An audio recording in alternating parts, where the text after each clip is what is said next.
Today, I have a packed house, an all-star crew here to talk about a really exciting, fun event that is going right now over at the Backerkit crowdfunding platform. And this event is called ComicTopia.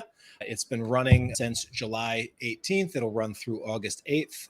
Joining me are a great crew of creatives as well as a representative from Backerkit. I also will just point out that if anybody is tuning in live or catching the replay, if you have questions about the Backerkit ComicTopia event, if you have questions for any of these creators, if you want to talk comics and crowdfunding and cross promotion and collaboration, that's a lot of what we're going to be diving into today on this stream. I'm joined here today by Lafia Morrow, who is a Backerkit customer success manager at Backerkit. Welcome, Lafia. Excited to have you here. Hi, thank you. I'm excited to be here. Yeah. And it was awesome to see so many creators inside the ComixLaunch Pro community have been participating in this special event. We are joined by James Mascia of Dren Productions, Frank Martin, who is a prolific writer of comics, prose, and who knows what next, Joel Rodriguez of Metal Ninja Studios fame, and Eric Erdek, best known for Espresso Detective and his Noir comics that he brings to. So all of these guys are participating in the ComicTopia event, and we'll get a chance to learn about their projects and their experience directly. But we're going to start by just talking a little bit about this ComicTopia event. Lafia, can you sort of share, before we even dive into the ComicTopia event specifically, Backerkit is now in, I believe it's about 2 years in as a full-featured crowdfunding platform. Prior to that, it was around the edges of crowdfunding support. And I think all of us as creators many of us have experimented with Backerkit, whether it's their launch tool or the pledge manager or the marketing service. But I know that about 2 years ago, Backerkit made a lot of headlines by getting full-fledged into crowdfunding. Here they are, you're two years in. How are things going for Backerkit? I would say they're going amazing. Crowdfunding is hard any way you look at it. And Backerkit's been in the space for over 10 years, just like you said. And we've been helping creators from Indiegogo and Kickstarter with their pledge manager services. And then I would say maybe 4 or 5 years ago with our launched email marketing platform.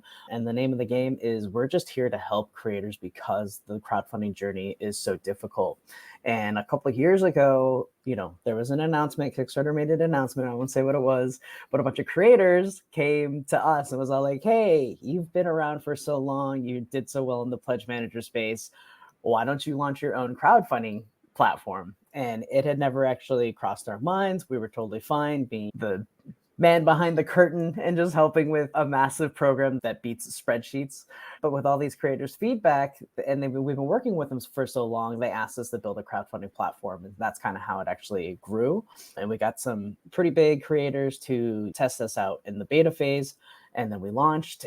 We're just building this platform for creators, and we're building it to kind of get away from the transactional feel of what crowdfunding has become, where you get your backers to land on the page, they check it out, they pledge, and then they leave. And Backerkit's philosophy is actually to create a community with your backers and have them. Oh, I kind of liked it when you were screen sharing. I bounce around. I get a little ADD-ish with my layout. Don't worry. I was like, I don't like looking at my face. So to create a community with your backers, so we're giving you a bunch of tools and giving you some tips and tricks. The program is just massive, but we want backers to be able to come to the platform, check it out, pledge, and then come back because they want to engage with the project and engage with the creators themselves. So we have a community tab. You can do achievements. You can even poll your backers. Some RPG and tabletop creators like to do polls where they have a mini RPG scenario. So choose your own adventure. And then based off of the votes, they actually create the next day's poll question based off of it. So backers have a reason to come back. They feel like they're, contributing to the project and moving it in the direction for the actual backers and not just, what the project wants it to do. So And we're kind of making it more of like a social media platform vibe. There's no ads, there's no political views in there. You just come in, you're like, cool, these are the projects that I'm interested in. I can go check them out. I can go check out discussions. I can check out what creators are, what they're doing for their community. So it's all about that community vibe. It's all about engaging with backers, and it's all about keeping them to keep coming back to the platform. And then another benefit is with other crowdfunding platforms, it's kind of a one-shop done where you have one campaign and then you're done. Whereas at Backerkit, we're like, cool, you did one campaign. What are we doing for the next one? And you grow your community, grow your followers, and then kind of like, I don't know, the end goal is kind of to leave your day job and to have this as your day job, your passion. So I don't know. That's my philosophy and view on Backerkit, but we're doing great. And these Topias are just kind of a testament to that community vibe. Yeah, so let's talk more specifically about the Topia event. Was Pintopia the first one that went? I'm interested, where did that sort of idea and concept come from? Originally, what were some of the things that you learned from the Pintopia? And then how have you applied that to what you're doing for comic book creators here in 2024? Yeah, absolutely. So Pintopia 2023 was our first Topia. It actually started from Jason Fury, who's on a plane right now. He's going to Gen Con. I will be flying out tomorrow. But he just wanted to do a cross collaboration with another creator, where he wanted to partner up with another creator and like to give a freebie to anybody who backed both projects. And then from that just one idea, kind of like, springboard into like, what if we did this with a bunch of creators who launched at the same time? And so the first Pintopia actually had only about 20 creators, but every single one of them was partnered up with another project. If a backer backed both of those projects, they got a freebie reward created by each one of the creators. So you got like an extra incentive to pledge to both projects. So again, it's the community vibe where backers aren't just coming to one project and making a transaction and then leaving. They're coming to the platform, they're pledging to one project, and that project's like, hey, by the way, I have this partner project you can go to, and if you do both, you're going to get these extra rewards. So with those 20 creators, it kind of, we're like, oh, crowdfunding is hard. Crowdfunding is kind of a solo mission. What if we made it easier for creators to lean on each other, lean on each other's audiences? And because of the event, like we're advertising it, we're, promoting in our social medias, it's just bringing more and more backers to the platform, and it's creating backers from people who aren't in the crowdfunding realm. So fast forward to Pintopia 2024, a year later, we went from 20 creators in 2023 to 120 creators in 2024. Yeah. So Pintopia 2 was massive. We had almost 120 creators, and we raised almost $1 million from those projects. Yeah, pretty amazing. And what I like about what Backerkit has sort of done here is you've taken the kinds of things that indie creators kind of organically are already doing, but then building some software and building some support around enabling things like cross promotion, which has been the early days of crowdfunding. Hey, I'm going to shout out these projects, I'm going to shout out those projects, but to actually have it built in front of and make it super apparent so that creators can see it, so that there can be you can track it, there's metrics that you can look at, is sort of that extra step. And so let's jump and talk about ComicTopia.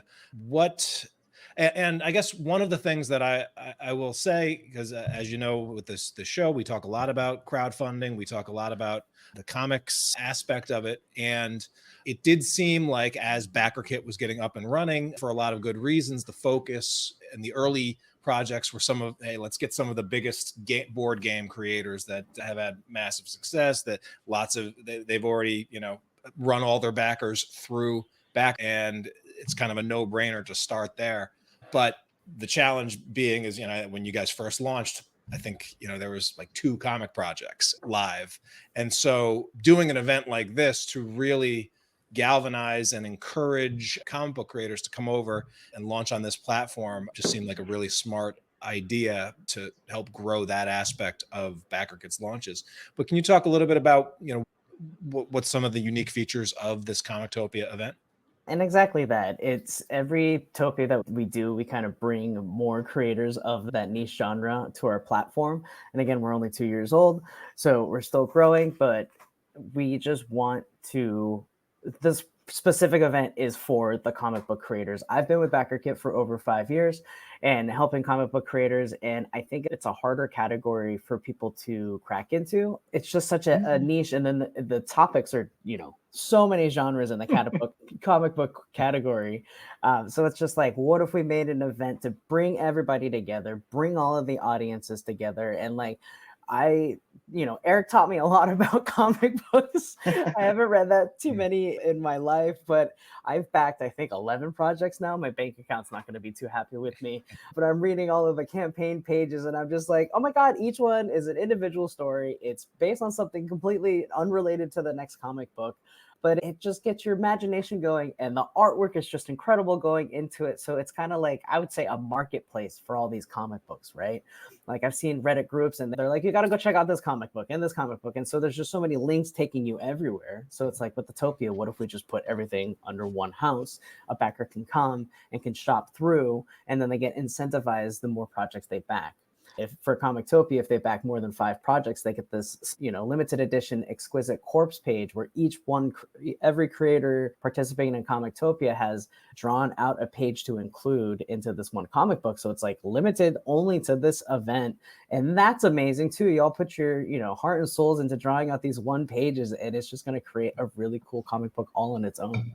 I'm surprised that more crowdfunding platforms, given that their business model, like everyone that backs a project on a platform like Backerkit, well, they're all Backerkit customers. Yes, their first customer, the primary driver is the thing that they're pledging for, but they're also your customers. So finding ways to reward people, whether they be the super backer style folks or people backing a certain number of projects in a certain number of time, or earning points to then apply to future projects. Like that just seems like a no-brainer for a crowdfunding platform. And I understand, like on the management side, it can probably be difficult, but for a focused, self-contained event with a beginning date and an end date and a real clarity around what that freebie might be, you can do it. And so it's pretty cool that y'all are doing that. How is that actually, who's in charge of delivering that freebie to the backers that are doing that? Because, we've all learned, you got a lot of veteran crowdfunders on this call. We've all learned that the launch is not successful until every package actually leaves the deck. And there's a lot of problems that could happen between then. How is that actually going to come for people that back those 5 projects? So we're a small company, right? We're less than 60 employees, and we actually have packing parties. We volunteer, we go into the office and we pack those up and we ship them out to our backers. For Pintopia, we had, I think, how many packages did we ship out? I would say like 4,000 to 5,000 packages. We shipped out this like special gold pin to anybody who backed over 5 projects. And it was great. I think there was like 10 or 15 of us just at the office, and we're just, packages, and this group is packing these pins into packages, and somebody's printing the labels. It's actually us packing up the rewards and shipping them out to those backers. Well, nice. That gives you an experience of what it's like for many of the indie creators on the other end of big projects. Well, this is great. I really appreciate you being here. I talk to these guys all the time, so it's always nice to have someone from a different aspect of the crowdfunding industry or on the support side of things. Before I take a look at some of the projects that the creators here have launched, I'm just curious a little bit more. Can you just share a little bit more about what your role is at Backerkit and how you help support creators? And if anyone wants to reach out to you, what kind of things that you might be able to help them with? I have been known to be called a magician by creators. So Backerkit's platform, we have 3. So it's the launch, email platform, the pledge manager, and now crowdfunding. And they're massive. There's just so much information, and I'm on the creator success team. And so we are just here to help creators with anything, with technical questions about the platforms, helping you with audience building, helping, getting you in touch with our marketing services, but just here to support. I'm really good at Googling. People come to me with questions all the time. And if I don't know the answer, I'm going to go Google it and then I'll turn around and I'll teach you about it.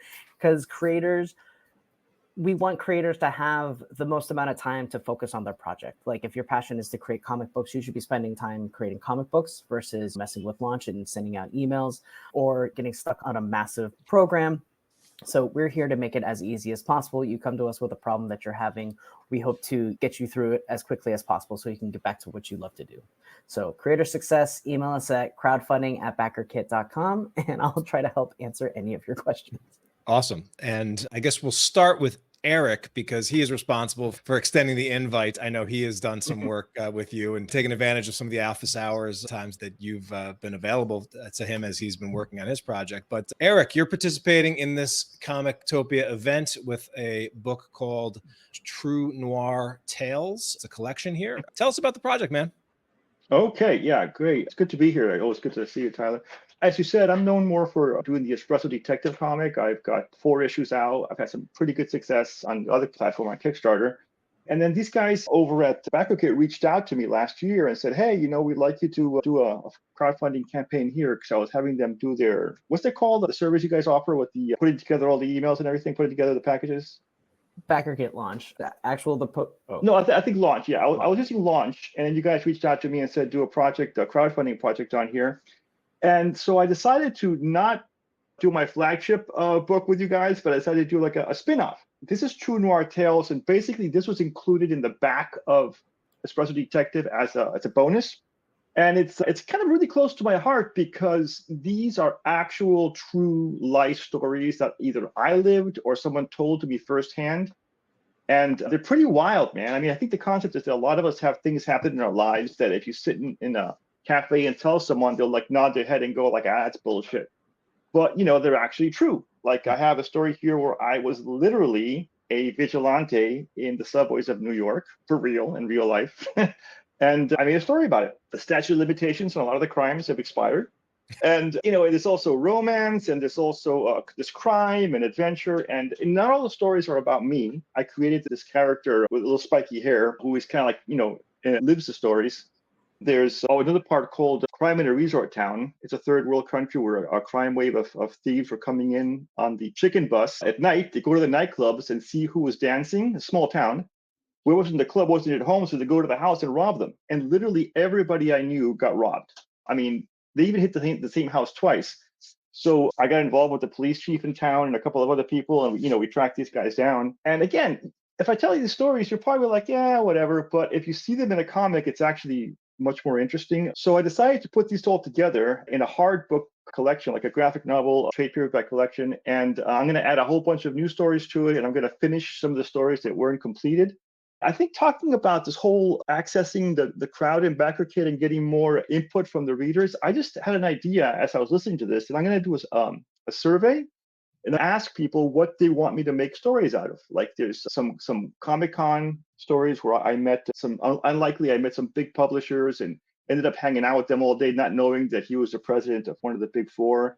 So I'll ask them if they want to hear that story, or if a UFO sighting, kind of get the readers involved in which stories they want put into the collection. I have a really weird way of doing this comic. Usually when I do a comic, I do like 3 sketches of each layout, and then I do all kinds of research. And this one, I don't do it that way. I literally go directly from memory to ink with no penciling, no script or anything. It's just like a stream of consciousness sort of comic book doing. As you can tell, I just had an espresso, so I might want to stop talking now so somebody else say something. Well, one of the cool things that Lafia brought up is the built-in cross-collaboration and community with this. And so I noticed that your cross-collab project is Captive by Frank Martin. How did this cross-collab project get put together, and what happens when people back both projects? Well, I'm happy you asked. That's kind of a funny story. At first, they got us all on a Discord channel to talk about Backerkit and ComixTopia. And I'd never really been on Discord before, except for gaming, so it's a learning curve. But it was like, okay, guys, now go ahead and partner up. And it was like we're all scrambling to find a partner. And I'm like, okay, who's got the biggest campaigns? Who's going to give me the biggest boost? And, are they going to even want to talk to me? So I approached Joel, and he's like, let me get back to you. And then Frank's like, hey, we both have black and white comics. Let's do it. And I'm like, well, Frank's campaign is only digital, and I'm doing a hardcover. So I figured that was going to be a kind of a discrepancy in kind of what people are willing to spend. So I'm like, hold off, Frank. Let me see what I can do. So we're all kind of waiting for the better offer.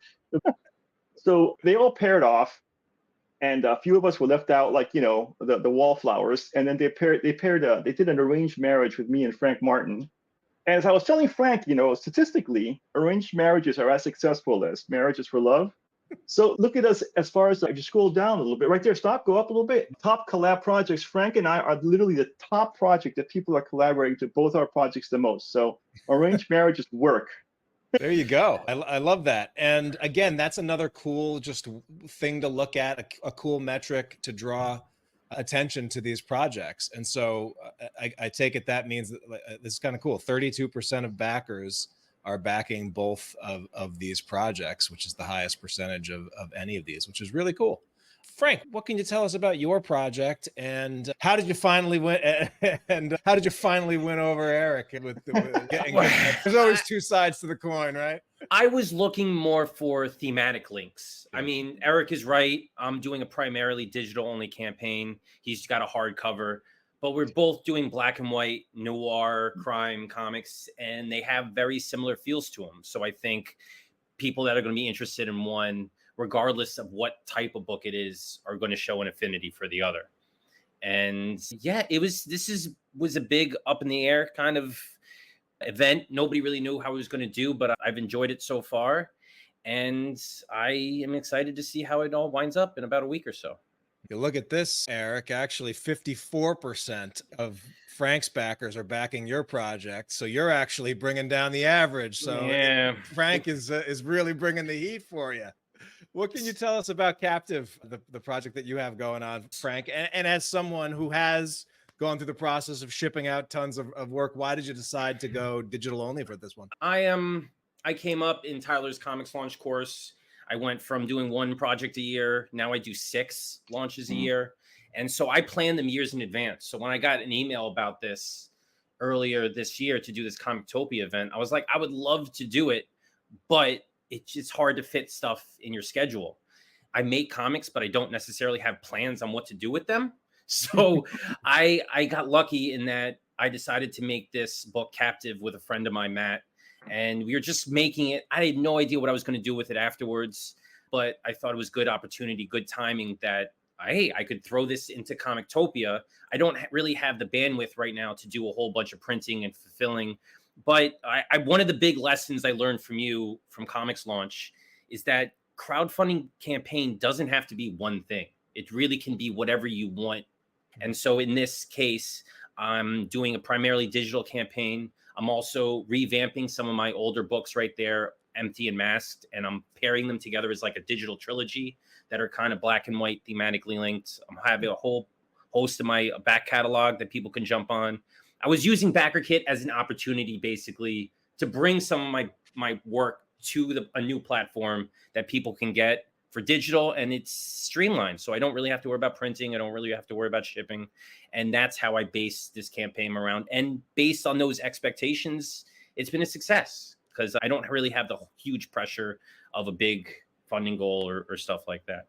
Yeah, I mean, while there are definitely projects out there that are putting out nice gaudy numbers, a $1,200 month of digital comic sales, a lot of it backlist, probably not a bad deal, right? No, especially when I wasn't planning this year. I'm treating it as a surprise campaign to my followers and stuff. So yeah, it seems like a little extra, a little boost, something, because I had a campaign planned that launched when this launched. So I technically had a Kickstarter and a Backerkit going at the same time, which is a little bizarre and a little weird. But yeah, using this opportunity to do something different, to experience Backerkit, to experience the Discord that Eric was talking about, because in ComixLaunch, we're always talking back channels about our own projects, but it's never part of the same system, of the same event.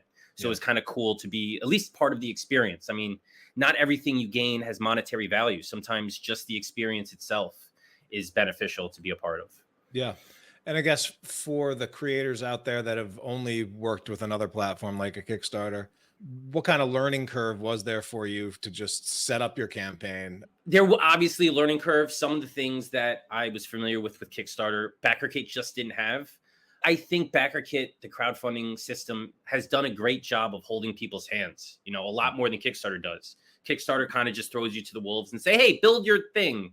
And Backerkit really breaks you down through the steps of add-ons, of pledge levels, of what to do in the story to build out your campaign. And they, when you review it, they even look it over and give you some tips, which is something Kickstarter never does. So that kind of support was pleasant to have.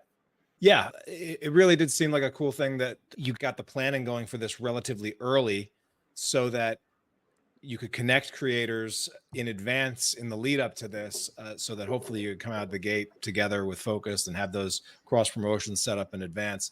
Community is definitely a cool thing. Yeah. It wasn't just that the fact that they implemented in their system that they're keeping track of the cross promotion. I also saw that they had a 48-hour incentive built into the campaigns too. I know a lot of Kickstarter creators, they run early bird bonuses, but you then have to keep track of who those early birds are. Backerkit does that for you. So it's doing that as part of the system takes a lot of stress off your plate that you just don't have to worry about, which is something that was new to me. I wasn't used to a lot of that, those perks that would just make things more streamlined for you.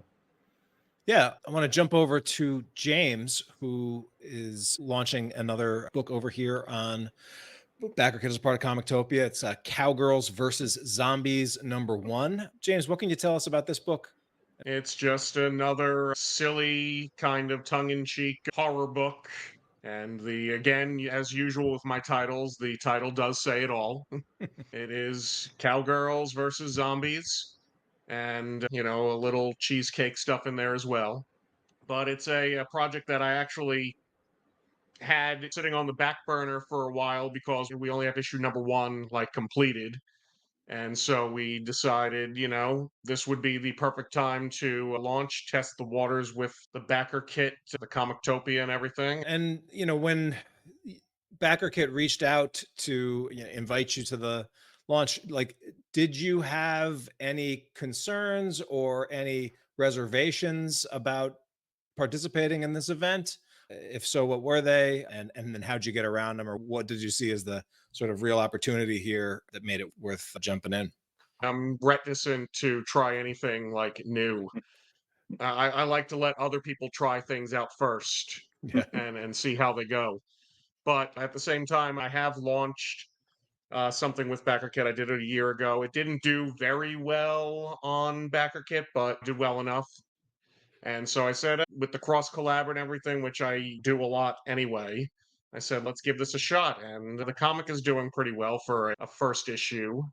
Not as well as some of my other ones that go on Kickstarter, but, it's going well enough that, it was definitely worth it. Yeah, absolutely.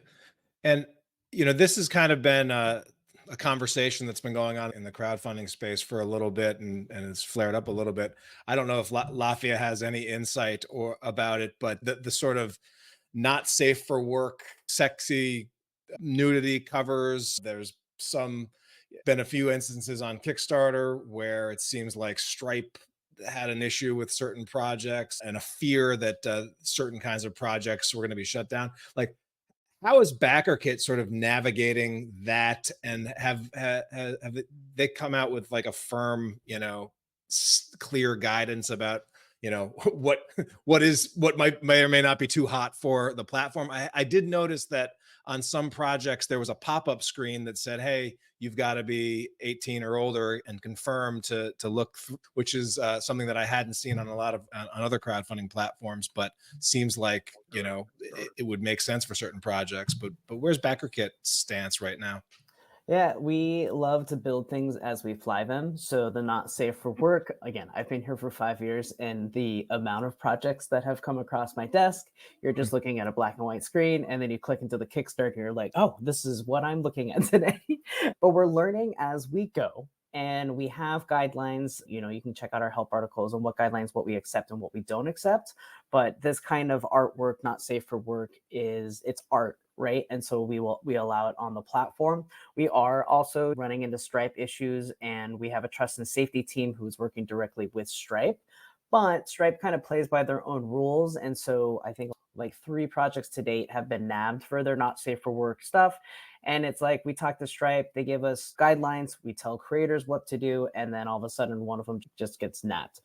We're just trying to get ahead of it before Stripe can look through your campaign page and deem it not worthy. But no, we accept all types of projects. We want people to be able to create their art and be able to sell it without having the powers to be tell you that you can't do it. But the not safe for work little icon that pops up, it actually sprung from this event because some comic creators were like, hey, we don't have not safe for work stuff on our comic book, but we're going to be sitting next to stuff that is.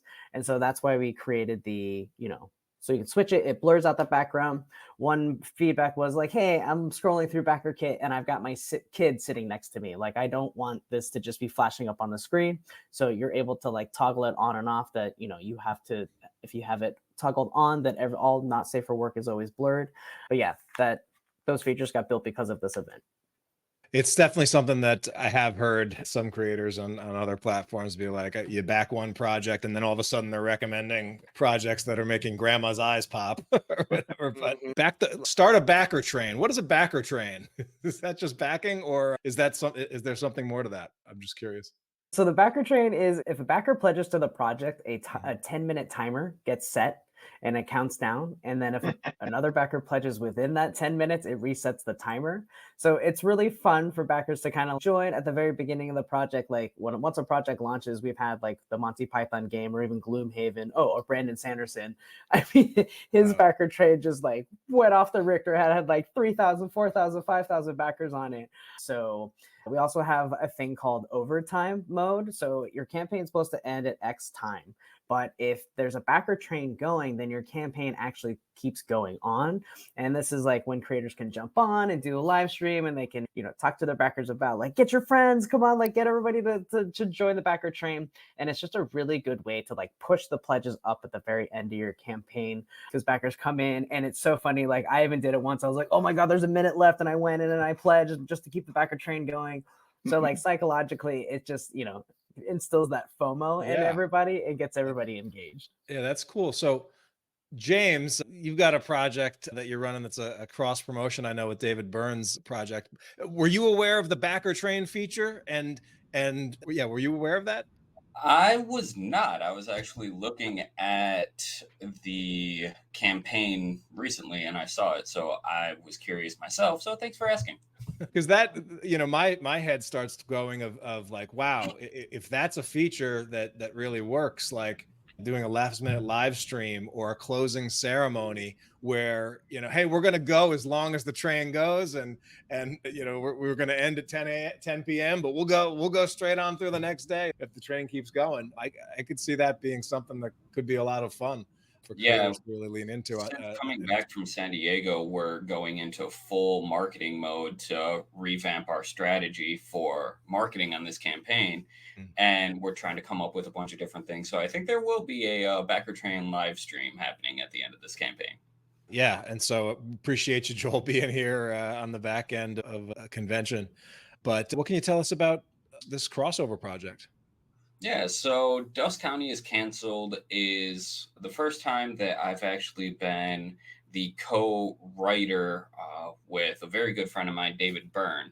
We've been working together for years, and David's Canceled was actually one of the first Backerkit comic campaigns back when they were testing the crowdfunding platform. So when I got invited into ComicTopia, my first idea was to reach out to David, see if he was interested, because we'd been talking about doing a crossover for a couple of years. And this is what came of it. It takes our two different communities, which were built on Kickstarter and the direct market, and brings them together in some fun and unique ways. For those who aren't familiar with Dust County or Canceled, Dust County is basically an entire geographic location that is secretly ruled by monsters.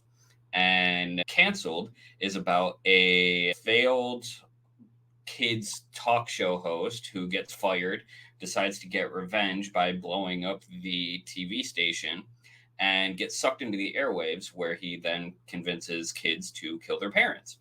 So now Larry, the evil clown, has made his way to Dust County and is wreaking a bunch of havoc, which puts him in the line of sight of the vampiric ruler of Dust County.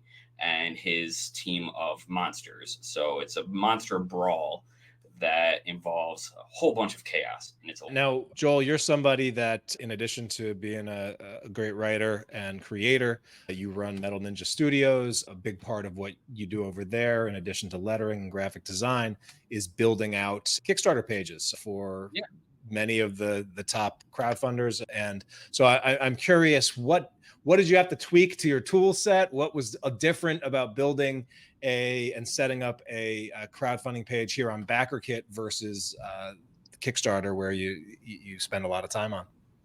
So one thing that I gotta say that I love about the Backerkit platform is the fact that the story sections can be adjusted and rearranged. Whereas anyone that's run a Kickstarter knows, as you build your page, you build the sections, and it's just one giant story section. Whereas on Backerkit, you build your sections, like you'll see on the left side, Welcome to Dust County, the covers, the campaign, etc. Each of those is one HTML section, and once you create it, you can then rearrange them and adjust them. So that's something that this platform has that made our jobs a lot easier, because we didn't have to copy and paste entire sections when we're reorganizing. Aside from that, it was just a lot of the design elements are not necessarily copy and paste, but the requirements are very, very similar, aside from like the add-on images and pledge levels, just a couple formatting differences there. But overall, it's a very intuitive and fun platform to work with. So good job, guys. Nice. I'm curious, Lafia, where do you hope what kind of volume are you hoping to support over the next year in terms of projects on the crowdfunding platform? Do you feel like there's a limit to how many projects you can successfully support and trying to keep it at a certain number, or is the Backerkit team really focused on let's scale this up as fast as we possibly can? Well, my philosophy on this is there are creators out there that don't know they're creators and they don't know about crowdfunding. They have their artwork there, maybe selling it on Etsy or other avenues. And why not bring it to crowdfunding? Make a bunch of money during the 30 days to produce your rewards. Hopefully you can get a bulk discount and you get better margins. I want to create more creators to launch on crowdfunding. Whichever platform you're going to launch on, we want more creators in this ethos. On Backerkit right now, we have a 90% success rate, meaning 9 out of every 10 projects launch is successfully funded. At any given time, there are 2,000 live projects, and we want to get there, but we also want to get there with our 90% success rate. And so we're doing everything in our power to help creators before they hit that launch button, to make sure that everybody is successful when they actually launch their campaign. And again, Backerkit is here. We support Kickstarter creators. We support Indiegogo creators because crowdfunding is hard. But to answer your question, like, the sky's the limit. We just want to build the best crowdfunding platform that creators can utilize our tools to have their best campaigns and to engage with their community. So we've got a focus group here for you. And one of the questions that I commonly ask over the years has been, if you could improve these platforms, what would the number one thing that you'd be looking for or want to see, or this annoys me, why won't they change this? And so I guess I'd like to ask this little roundtable, what's one thing, or if there's a couple things, feel free, that you're like, okay, yeah, I would really like to see this changed, updated, tweaked on the Backerkit platform to make it even more likely that I'd use it in the future. Who wants to be brave and kick us? Yeah, I got one. All right, go for it. This has to do with launch. So I have a series called Grimspace. It's kind of like fairy tales in a Star Wars universe. And when I launched my previous Grimspace campaign, I wanted to send out launch emails just to backers that backed previous Grimspace campaigns. And you can't do that with launch. You either send it to everybody that's backed your campaign or nobody. So I wanted to be selective which of my previous campaigns I would want to send launch emails to. So that was just something I kind of like a wish list. It wasn't huge, but it was a little something like, that would be nice. Oh, real quick touch on that, because we have a staff only tool that we can help you choose which projects you want to send that specific email campaign to. So always email us and we can help you out. I know this is public, but I wish these filters were creator facing. So this is even better. I can go back to my team and be like, now it's public. So yeah, if you have any questions like that, filter wise, like you want to filter an email to a specific campaign, or you can even upload an email list, name the email list and be like, hey, I want this email campaign to go to that specific list. Even if those people are already in your launch org, it kind of just isolates it. And then we can be like, hey, email to just those people. So we have the ability. Nice.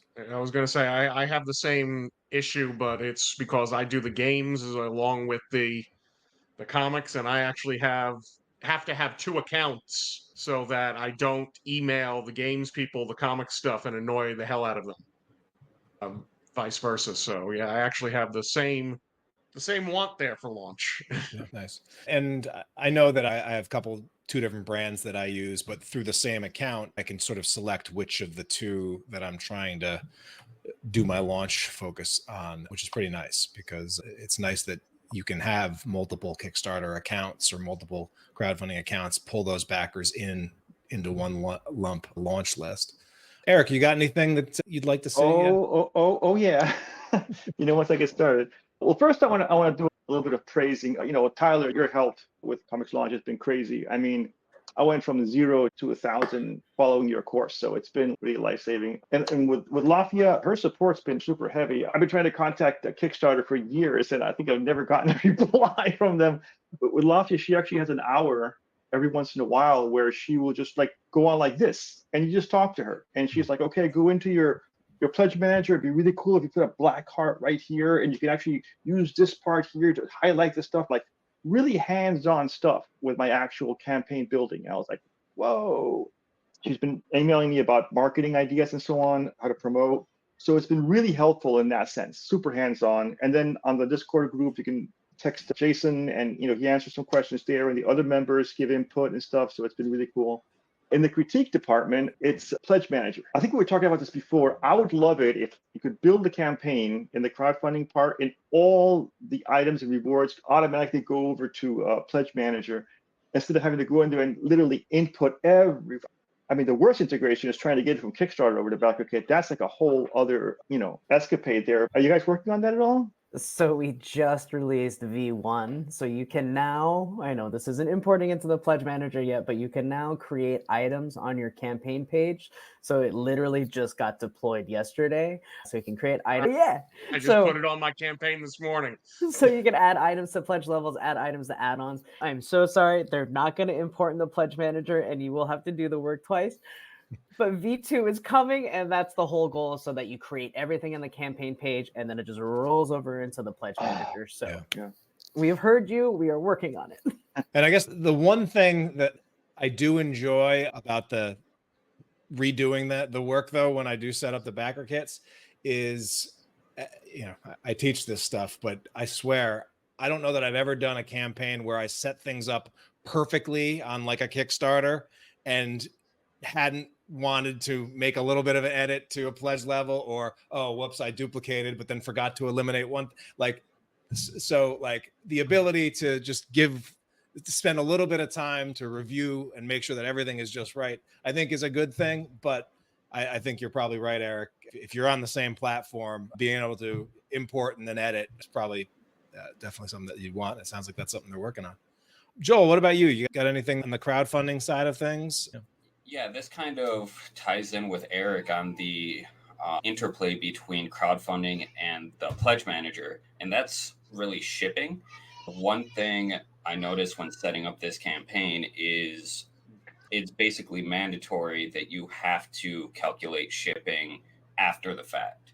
And with our experience on Kickstarter, working with clients as well as our own, is people tend to prefer not having to guess on what the shipping would be. So what a lot of creators will do is they'll just bake shipping into the pledge level, and then that'll be the price. And then if people decide to add on anything, they pay for the additional shipping. But at least they know baseline what that pledge level is going to cost, including the shipping. That wasn't really an option because of the interplay with Pledge Manager and the campaign. In the future, if that's an option that we could have, I think not only would we appreciate it based off of how we build our campaigns, but I know quite a few of our backers would also appreciate that. I actually baked free shipping internationally into this campaign. I'm like, I hate backing a campaign and spending $30 on a cool book, and then afterwards I'm like, oh, by the way, it's another $35 to have shipped from you from one side of LA to the other. This was an interesting experience for me because it allowed me to see the difference in the Backerkit and Kickstarter ecosystems. Because when I went on the Discord and this was outside the ComixTopia group and just the general Backerkit Discord, I asked about that because us Kickstarter creators were just used to doing that. And I asked if there was a way to do that. And the overwhelming advice I got from other people familiar with Backerkit is it's better just to charge shipping after the fact, which is completely contradictory to what we do on Kickstarter and what our backers are familiar with. So it was interesting to see how different ecosystems have different kind of ways of doing things that are just normalized. It was an interesting experience that there's just not one right way to do a crowdfunding campaign. But yes, us people that are familiar with Kickstarter, that's kind of how we roll.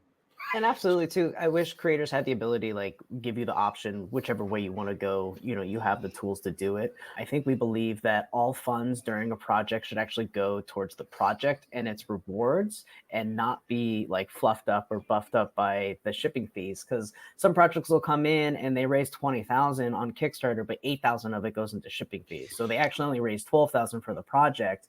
So at least in Backerkit, you're like, whoa, I actually raised $20,000 for my project.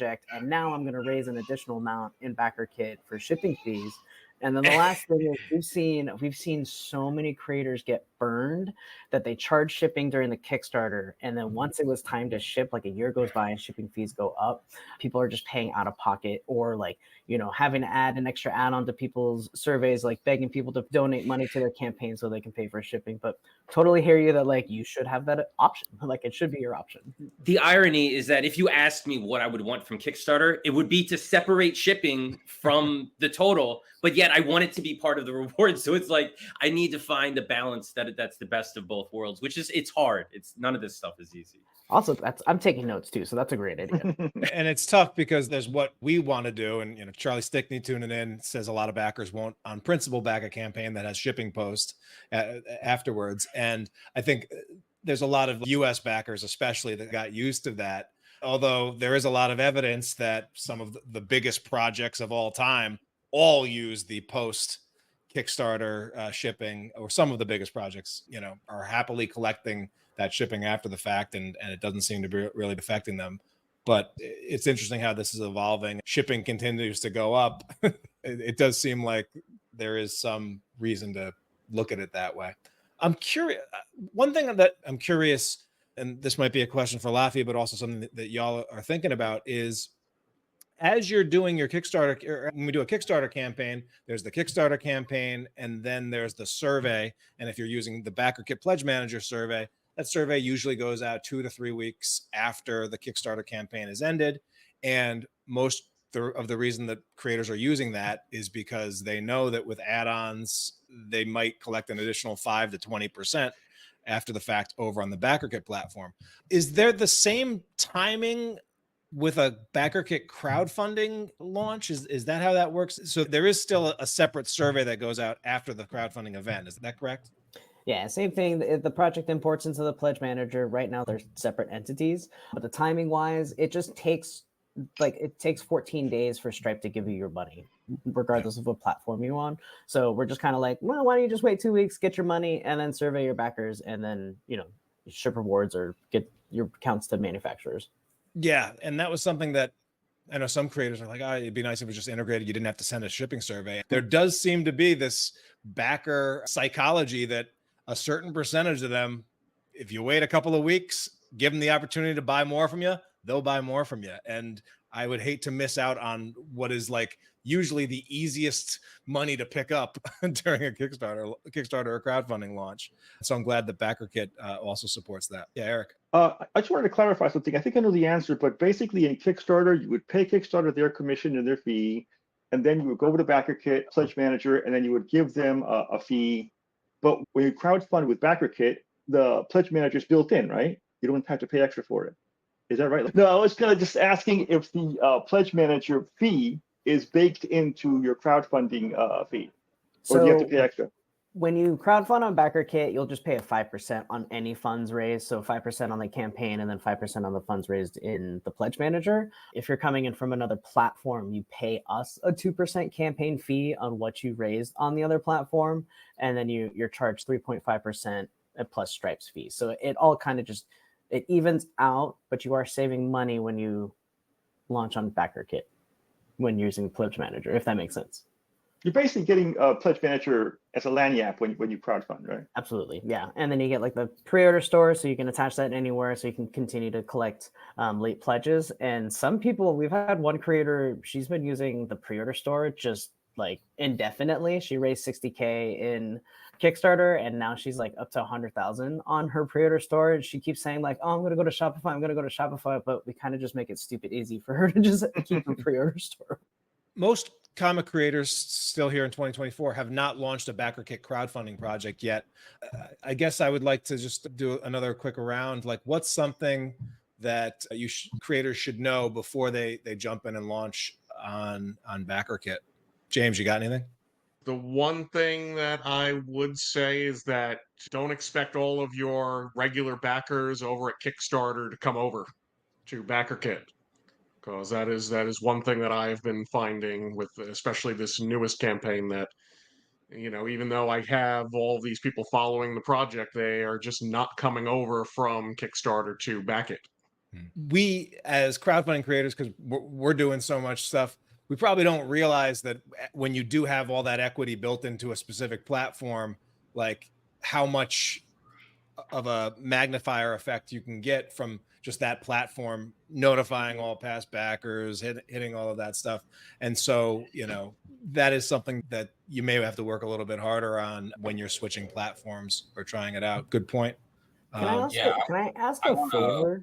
Yeah, Lafia, go. Because we're also trying to figure it out, right? And like, I don't know if you would be willing to send an email to people who haven't backed your project yet from your mailing list and just ask them, be like, hey, what's holding you back from backing this project? Feel free to email or reply to this email and just let us know if you get any answers. Because sometimes it could be the platform, or it could be like, hey, I'm just not interested in this content. You had other content that I really liked. But yeah, it really helps out. And then if you could share the answers with me, it really helps us out too. And Lafia, one of the things when Backer announced that they were getting into the crowdfunding platform game, compared to some of the other upstarts, the one key killer advantage that you all had is that you have had thousands and thousands of customers already go through who, emails on file, addresses. Have you been able to sort of take advantage of that such that it's an easier login process, or for creators that maybe have backed Kickstarter projects, use Backerkit Pledge Manager to process them, and now they want to crowdfund with you? Have you been able to take advantage of that? So if you have a Backerkit user account, you just have one account for both your creator side and your backer side. Once you're logged in, you go to the project page, pick your pledge level, go through the add-ons page, and then click confirm pledge. And so we just try to make it as easy as possible for you to get through the pledge, and click yes. Absolutely. Tyler, I have a question. On Kickstarter, can you view add-ons without pledging? Can you view add-ons for a project but not pledge to it?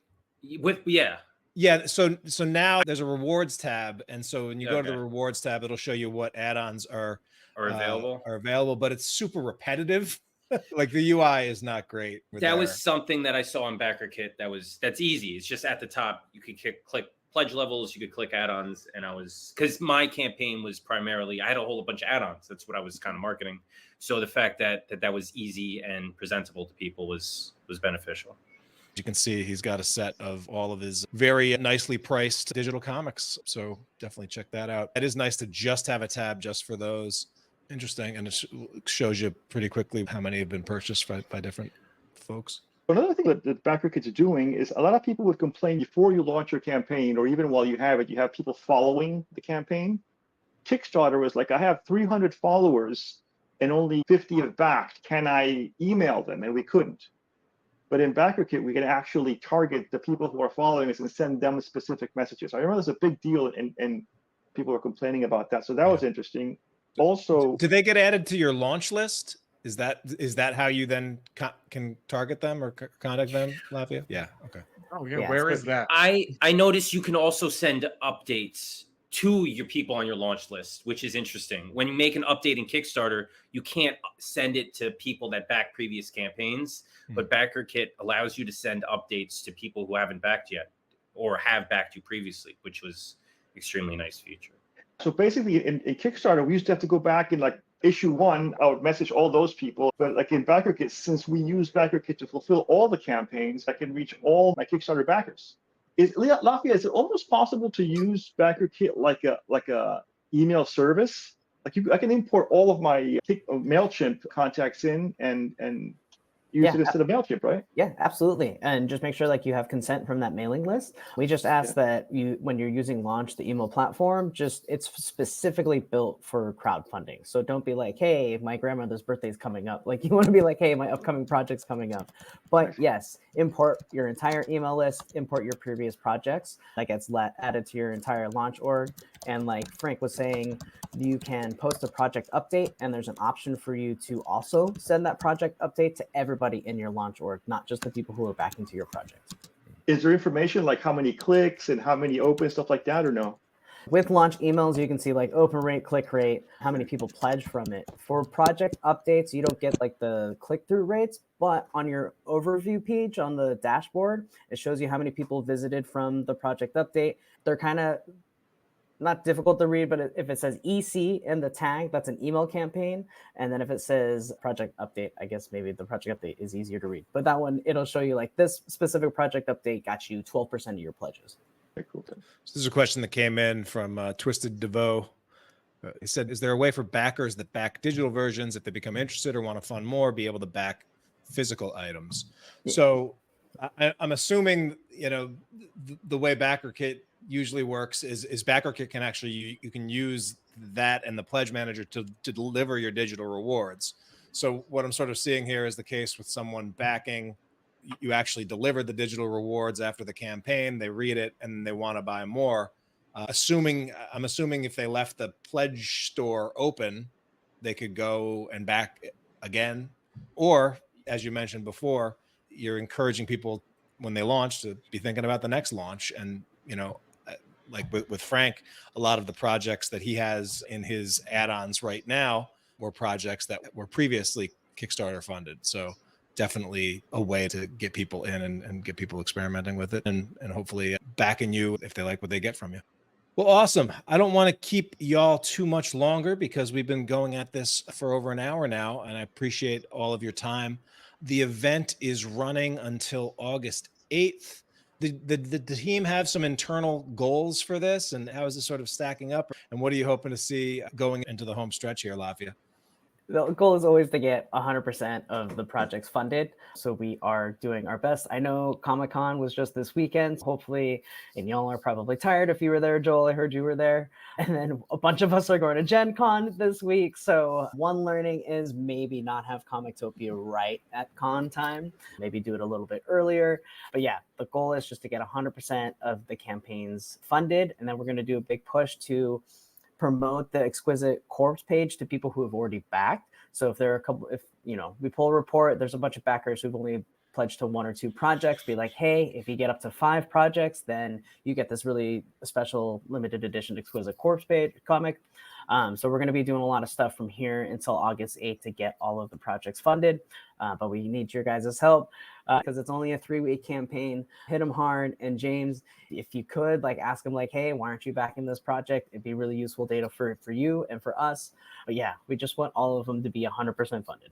Yeah, and right now there's 17 out of 27 projects have hit their funding mark, over $167,000 total raised. Indie creators as well as some bigger publishers. There's a Dynamite Entertainment project. There's a Zenoscope Entertainment project. Steve Rude has a project up there that's doing well. So, a little bit of something for everyone, it seems like, and some cool cross-promotion projects as well. So I'm going to encourage the ComixLaunch audience and the creators out there to get this going. And is the goal, well, I would ask Lafia, what are there other Topia events in the queue? And then that if you're able to tease any, that would be great. But then also, is the goal for this to become an annual thing and something that creators can put on their calendars and look forward to. Absolutely. We're coming out with a tentative schedule for 2025, keeping in mind all the cons and kind of like when certain genres would do well. And yes, Booktopia is for novels and books, and that is launching September 5th. And then we're also doing a Tarotopia, and that is launching October 3rd. So we are just doing these back to back to back. We want to have these group launches, this community vibe, so that creators can lean on each other for these different niches. This is the first ComicTopia, and so we'll do another one in 2025, and hopefully we'll give you a little bit more heads up time because we know how long it takes to create comic books. Awesome. Well, hey, everybody, I hope you have a chance to check out some of these great projects. There's links to all of the creators' stuff here and all of the projects here, and definitely back some cross-promotion projects to earn bonuses, back 5, and make Lafia and the team have to stay late one night with some pizza and some shipping and some tape and have some fun with it. But we appreciate Backerkit, all the work that they do for the crowdfunders and the creative community, and for shining a light on us comic book creators.